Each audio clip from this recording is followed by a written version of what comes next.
দেখো বন্ধুরা, ঘনা মাহি রান্নাঘর। আজকে ঘনা মাহি রান্নাঘরে কি রান্না হয়েছে? মাছ ভাজা, বেগুন ভাজা, মাছের ডিম ভাজা, আর হয়েছে মাছের ঝোল। এটা মাছের ঝাল না, ঝোল।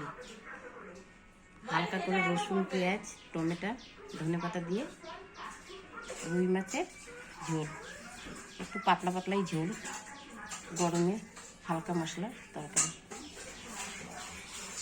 আর এটা হয়েছে আলু, বেগুন, শিম নিরামিষ সবজি, ধনেপাতা দিয়ে। কোনোই মশলা দেওয়া হয়নি। খেয়ে দেখবেন, কম মশলা দিয়ে রান্না করে, খেতেও ভালো, খাওয়াও উপকার।